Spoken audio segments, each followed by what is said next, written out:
Hello again.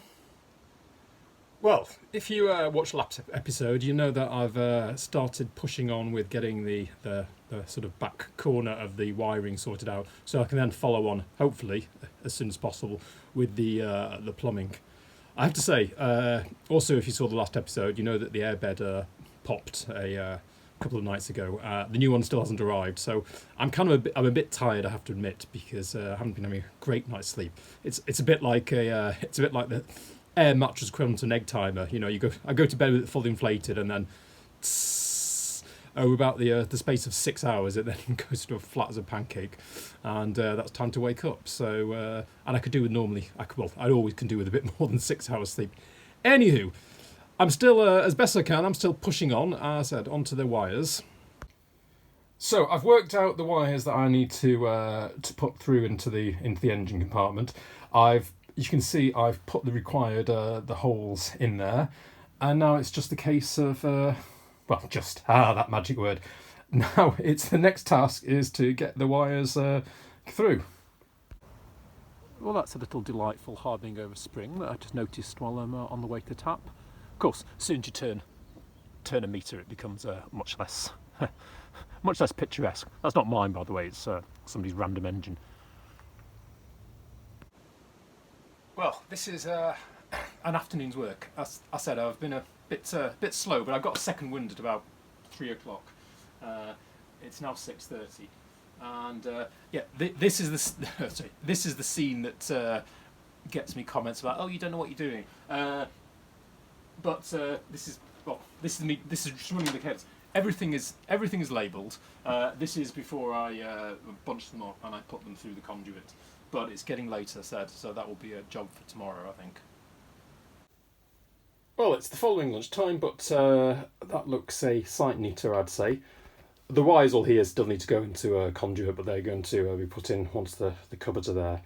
But I've been loathing to do that because I really had to think about what wires had to go everywhere. But it's done now, and I've also done the ones that go across as well. So, tick and tick.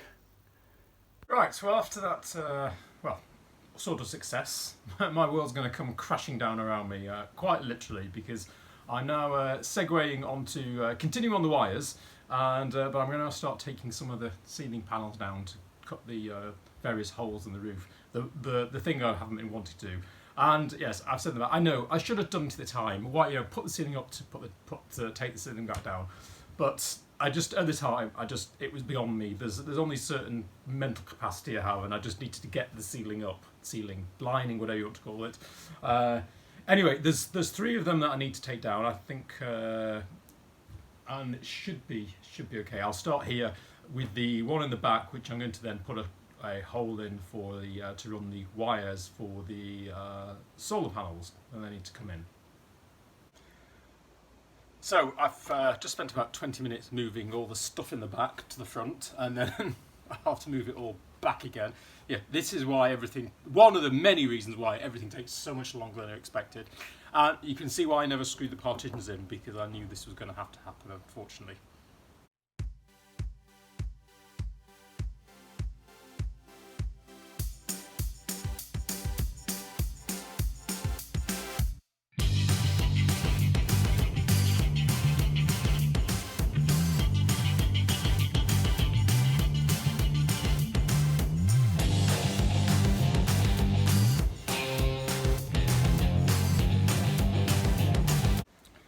That's going to be fun getting back up.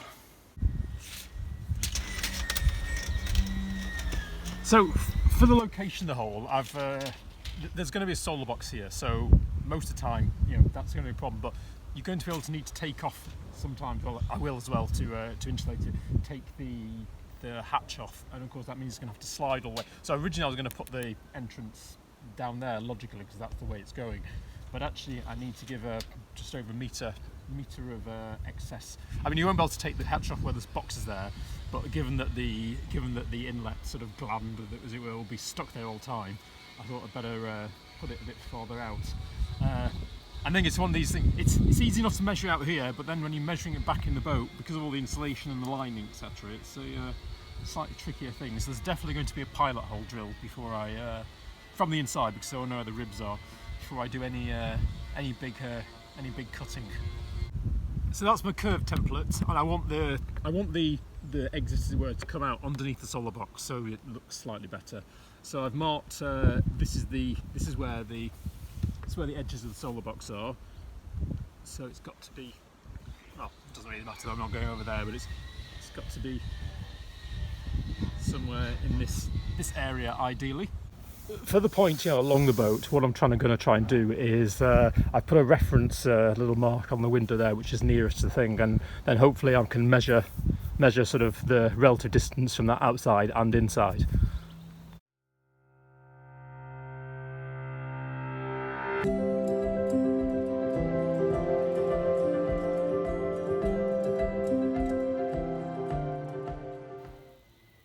It's a small hole, but I still hope that's in the right place. My heart really was in the mouth, but happily, you can see where I'd sketched out, and it's bang in the centre. So, whew, that's a relief.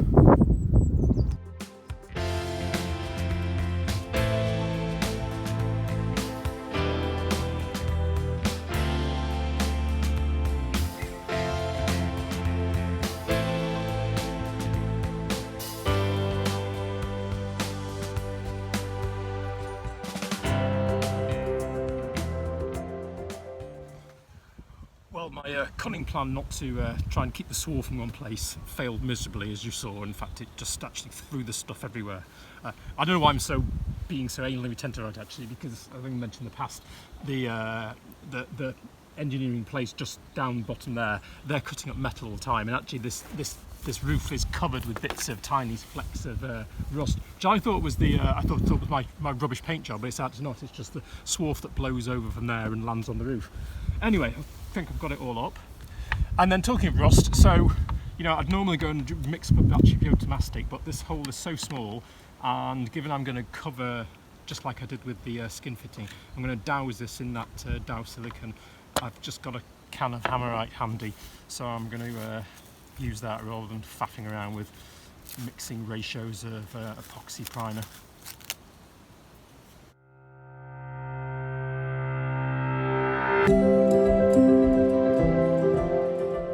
Well, for the sort of entry exit bit, you can buy a piece of plastic for it's called a solar roof box or something, and because it says solar on it, it costs about £25, and it's just a piece of plastic they gland in. So, given that mine is going to be hidden under the solar box anyway, I've just decided to buy a Junction box, which is it's got a waterproof cover on, and I'm going to stick it on top of the hole. I could just glue it on with a dowel, but trying to be slightly less bodgy, I'm then going to first of all screw it in onto the thing, which means in that case I'm going to have my first go at making a tap, the thread tap in this. Whether it'll go or not, I don't know. But I say thank you for Dave for the actual WD-4 cutting oil. I was just going to use WD-40, but yeah, let's see.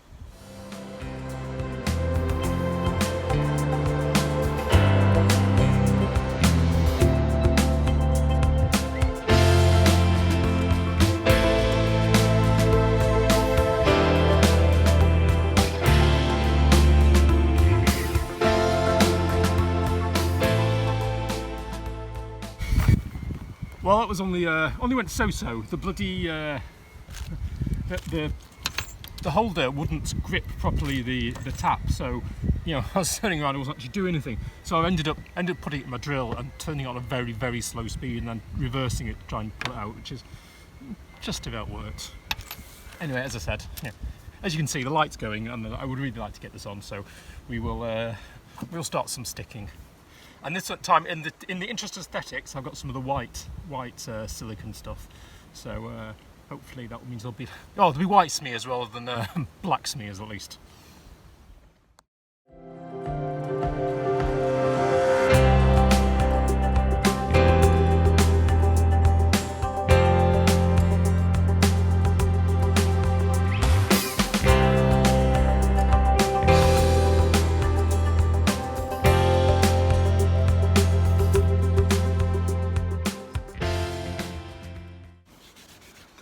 Why? Just because it was white rather than black, I didn't think, well, I better put gloves on. I totally escaped me, but obviously I should have put gloves on because it's now covered in white silicone rather than black silicone. As the voltage in the solar panels can get above 48 volts, I've run the wires in a separate conduit to keep it separate. So I've then hacked the insulation out, and I've wedged that back in with a spray foam you can set overnight. So I'll cover that up and get the roof back on, ceiling. Before I drill any more holes in the roof, and they're going to be much bigger, I'm waiting on the rain to pass, which is, well, it's not raining. Actually, is it raining at the moment? It's a raining moment, and it's forecast later, so I'm probably going to wait until tomorrow. However, in the meantime, I've finally got that little part for the damn water tank, so I've actually, hooray, the pipe is now in. That's taken a long, long time, but that's a tiny micro job ticked off the list, which is good. I thought I would put the first top coat onto the wall while I was just had a moment before the weather goes cold again. But alas, as you can quite see, this paint also says protect from frost, but unlike the undercoat, there's no amount of stirring is going to get that into a shape, which is a bit devastating because this wasn't cheap. I've also got two 5-litre cans of it, but hey ho, I suppose it serves me right for being silly enough to think I'd be using this in the next few months. But the only place for that, alas, is the tip. Well, the second tin is half like cottage cheese and half okay, so I'm going to try and give it a very good stir. I borrowed a paddle from Paul, and I've got my hefty SDS drill. So let's see how this goes.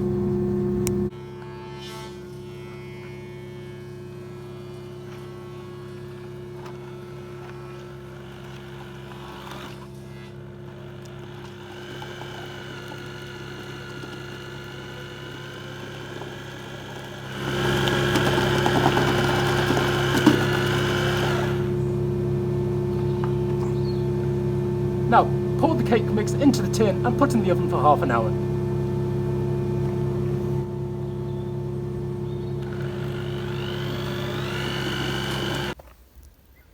Well, it's slightly more like paint consistency. It's still there's a few lumps, so I'm going to try the next old trick of putting it through some tights, which I had a random pair in the bottom of my painting box for absolute years for exactly this purpose, which I've never used, but I'm about to.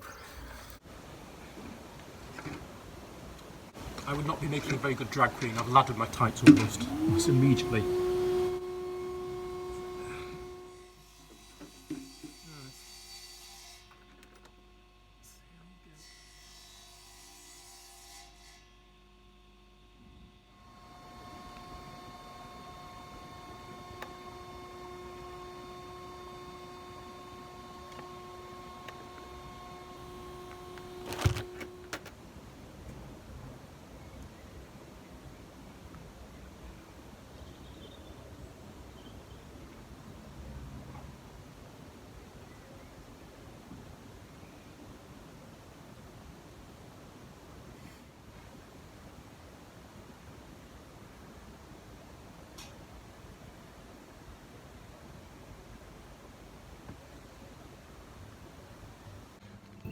So I'm having one of my periodic evening trips to Till Station to pick up some stuff, but for the first time on my shopping list will be more tights. That didn't work because for some reason, I guess I've whipped up the paint, and actually the paint there's more paint now than there was when I started. Either that, or it's just ruined and some stuff. Anyway, there's a B&M home store next to Till Station, thank goodness. I'll pop in and see if I can find some cheap hosiery. So apparently tights are not a thing anymore. B&M don't have them. Tesco across the road don't have them. I've just had to look on Amazon, which I dread to think now Amazon will be pestering for the next 3 years about whether I'm interested in buying more tights, but hey ho. However, B&M still sell plenty of beer, so not a wasted trip. Cheers. Right, well, recently I signed up to one of those Amazon, try Prime for 30 days. I think it was when I was desperate to get the hole cutter here, the new bigger hole cutter. Anyway, I was about to order some tights from Amazon last night, and before I started scrolling through too many paint hosiery, I just realised, well, hang on, if I'm ordering stuff from Amazon, just order a paint strainer, which is basically a nylon mesh net curtain, just more expensive. So hopefully that will do the job. And the other thing I'm going to do is helicopters, big helicopters. The other thing I'm going to do is just try and do it a little bit at a time. So I'm just looking at this, it's gone. It's been sitting overnight, and now it looks like milkshake. I better give it I obviously did whip it up a bit too much last night. Maybe this is going to be a disaster one way or the other.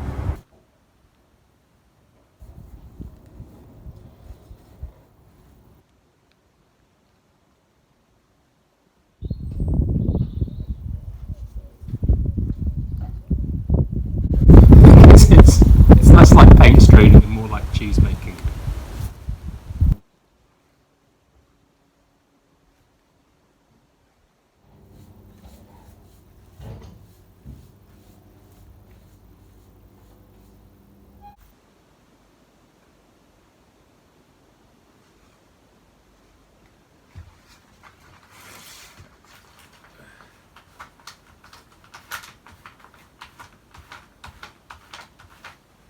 Right, well, let's see how this goes. I'll let you know in the morning. Morning. Well, it seems to be okay. I mean, I might change my mind in 6 months' time if it's peeling off in big sheets, but no, it seems fine. It needs another coat, but that would do anyway. So I will do that at some point soon, and then it's ready for me to run the piping in, which I hope is in the near-term future. However, I guess I think this will be a more than enough video, so thanks for watching, and I hope it's not been like watching paint dry, ho ho, and I will catch you later.